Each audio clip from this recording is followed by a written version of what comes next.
श्रेष्ठ सकारात्मक विचार ही तन को स्वस्थ बनाते हैं। श्रेष्ठ सकारात्मक विचार ही तन को स्वस्थ बनाते हैं।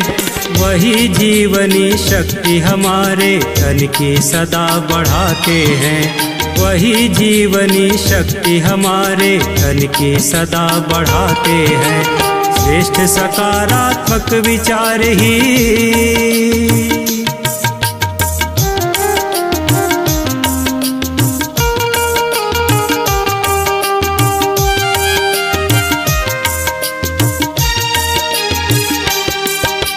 सद्विचार के संग जीवनी शक्ति बढ़ा है करती। अस्थि मांस को स्नायु तंत्र को ऊर्जा से है भरती। ऊर्जा से है भरती। वो विकृत विचार तो तन भी रोगी हो जाता है। वो विकृत विचार तो तन भी रोगी हो जाता है। स्वस्थ देह का सद्विचार से बहुत गहन नाता है। स्वस्थ देह का सद्विचार से बहुत गहन नाता है। कुछ वैज्ञानिकों ने विभिन्न प्रवृत्ति के व्यक्तियों को एक कोठरी में बंद कर दिया। उनमें से कोई क्रोधी, कोई कामुक और कोई नशों का व्यसनी भी था। थोड़ी देर बाद गर्मी के कारण उन सबको पसीना आ गया। उन सबके पसीने की बूंदें लेकर अलग अलग विश्लेषण किया गया। विश्लेषण से प्राप्त रासायनिक तत्वों के आधार पर वैज्ञानिकों ने उन सभी व्यक्तियों के विचार और स्वभाव एक एक करके घोषित कर दिए, जो कि बिल्कुल सही निकले। मतलब मनुष्य की विचारधारा का असर उसके पसीने तक में पहुंच जाता है। आइए एक दूसरा उदाहरण देखें।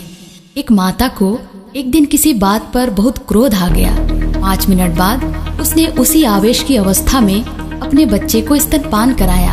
1 घंटे के भीतर ही बच्चे की हालत खराब हो गई और उसकी मृत्यु हो गई। पोस्टमार्टम के परिणाम से ये पता चला कि माता का दूध क्रोध के विचार के कारण जहरीला हो गया था, जिसे पी लेने से बच्चे की मृत्यु हो गई। बंधुओं, निश्चित रूप से हमारे विचारों और मान्यताओं का हमारे शरीर पर बहुत ही गहरा प्रभाव पड़ता है। वैज्ञानिकों का शोध है कि अधिकांश महत्वपूर्ण हार्मोन्स का स्राव विचारों के अनुरूप होता रहता है। जैसे कि कोई व्यक्ति निस्वार्थ सेवा के उच्च विचारों से युक्त होकर प्रसन्नता पूर्वक कोई कार्य करता है, तो उसके पीनियल और पिट्यूटरी ग्रंथि से कुछ ऐसे महत्वपूर्ण हार्मोन स्रावित होने लगते हैं जो कि स्वास्थ्य के लिए बहुत ही लाभप्रद है। वैसे ही यदि कोई व्यक्ति अपने प्रियजन की मृत्यु हो जाने से बहुत ही दुखी हो गया हो, जीवन के प्रति गहरी निराशा छा गई हो, तो उसके रक्त में वैज्ञानिकों ने कार्टिजोल नामक विषैले हार्मोन की अभिवृद्धि पाई है। ये हार्मोन शरीर के इम्यून सिस्टम अर्थात रोग प्रतिरोधक तंत्र को तहस नहस करके रख देता है।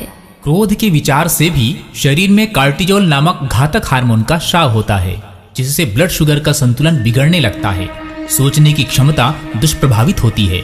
ब्लड प्रेशर बढ़ जाता है, जो कि हार्ट अटैक और लकवे का कारण बन सकता है। शरीर रचना के संबंध में जांच करने वाले एक प्रसिद्ध वैज्ञानिक ने अपनी प्रयोगशाला में तरह तरह के परीक्षण करके ये निष्कर्ष निकाला है कि मनुष्य का पूरा शरीर अर्थात हड्डियां, मांसपेशी, स्नायु आदि विचार और मनोदशा के अनुसार कुछ ही वर्षों में बिल्कुल ही परिवर्तित हो जाते हैं और कोई कोई भाग तो 2 सप्ताह में ही बदल जाते हैं। है ना आश्चर्य की बात? मानव शरीर में एक जीवनी शक्ति होती है, जो कि आरोग्य का मूल आधार है। यह जीवनी शक्ति मनुष्य के विचारों और मनोदशाओं के अनुसार ही घटती और बढ़ती रहती है। यदि किसी रोगी के ज्ञान के स्तर को बढ़ाकर प्रसन्न और उल्लासित रहने का शिक्षण दिया जा सके, तो निश्चित रूप से उसके शरीर की जीवनी शक्ति बढ़ने लगेगी और बढ़ी हुई जीवनी शक्ति के प्रभाव से रोग के सभी लक्षण क्रमशः समाप्त होने लगेंगे। मित्रों, आज दुनिया में जो बीमारियां अधिकतर सुनने में देखने में आती है, उसमें 80% से अधिक बीमारियां जो है वो नकारात्मक सोच, विकृत विचार शैली के कारण ही है। यदि आदमी अपने सोच विचार को ठीक कर ले, सकारात्मक सोचे, प्रसन्न व उल्लास के साथ जीवन को जिए, तो मेरा ऐसा मानना है कि अधिकांश बीमारियां जो है यूं ही खत्म हो सकती है। सन 1960 से मैं नियमित स्वाध्याय करते आ रहा हूँ और मेरा ऐसा मानना है कि सकारात्मक सोच के कारण ही आज 25-80 वर्ष की उम्र मेरी चल रही है, मैं पूर्णतः स्वस्थ हूँ।